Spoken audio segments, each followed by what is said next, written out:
My name is Evelyn, and this is my real story. The story that almost crushed my entire life, yet somehow rebuilt me into someone stronger than I ever imagined.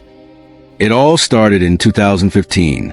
I was 28 back then, fresh out of university with my degree in business administration. I had a small junior accountant job at a modest firm. Nothing fancy. My life was simple, almost predictable, but my dreams were always bigger than my reality. I used to sit on my tiny bed at night, imagine the kind of life I saw on TV. Luxury, comfort, peace, the life my salary could never give me. Then I met Victor. It was at a mutual friend's birthday dinner. He walked in like he owned the air around him.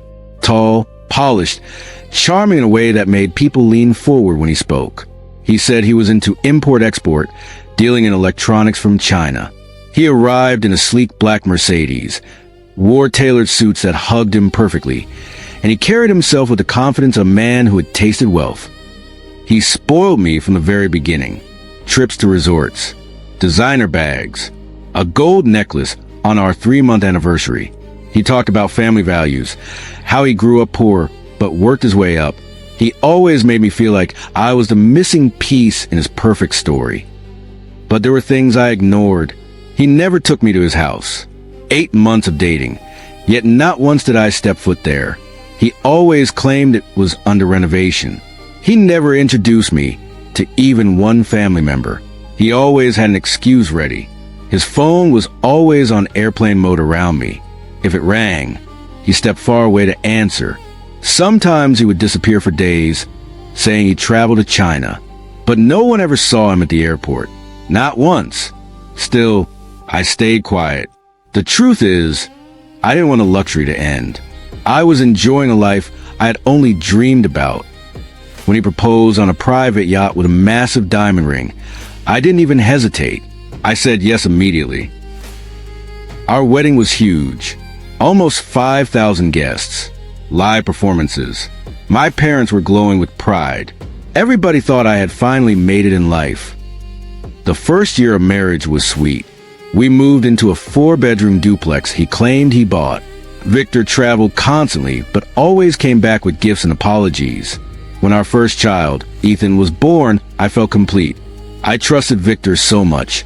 I quit my job to focus on our family.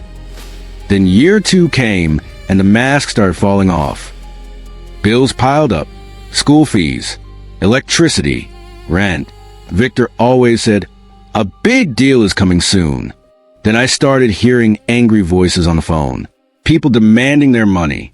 He brushed it off as jealousy from business rivals. Then one night, I found a hidden phone in his jacket. There were messages from a woman named Rita. "When are you leaving her? We can start afresh with the money." My hands shook. I confronted him that night. He cried. He swore it was a misunderstanding. He said she was just a client twisting things. And I foolishly believed him again. Our daughter Zoe was born, and Victor only grew more distant. He started taking longer international trips. Sometimes he stayed away for weeks. Then the truth exploded like a bomb. In 2020, the bank called. Our account was overdrawn. Millions missing. The landlord showed up. Victor hadn't paid rent in 6 months. The duplex wasn't ours. It was rented. Then the police arrived. Victor was wanted for fraud. He had been running a Ponzi scheme, using investors' money for his lifestyle. He scammed strangers, businesses, even my own uncle. The diamond ring was fake. The Mercedes was leased under a forged identity. And Rita? Not a client. His partner in crime. They had a secret apartment. She was already pregnant with his child. They had planned everything long before he met me. I was just a respectable family image he needed to gain trust from victims. And that night, like a true coward, Victor ran away. He disappeared and left me with 2 toddlers, debts in my name, an eviction notice, and shame that followed me everywhere I went. My parents took us in, but the shame swallowed me whole. People gossiped. Friends kept their distance. I felt like the biggest fool alive. I cried every night. I didn't know how to raise 2 kids alone. I didn't know how to face the world again. But pain pushes people in 2 directions. destruction or transformation. I chose transformation. I took a cashier job, the only thing I could find. My mother watched the kids while I worked. Then I started taking online accounting courses, studying at night when everyone was asleep. By 2022, I secured a better job at a reputable firm. I saved every coin I could get and slowly cleared the debts Victor left on my name. One by one, payment by payment, I reclaimed my life. In 2023, police finally caught Victor. He had run abroad with Rita, living lavishly until the scheme collapsed. He was sentenced to 12 years in prison. Rita disappeared.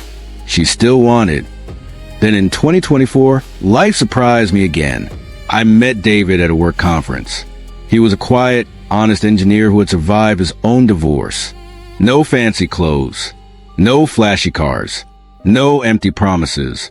Just calmness, kindness, and steady sincerity. We took things slow.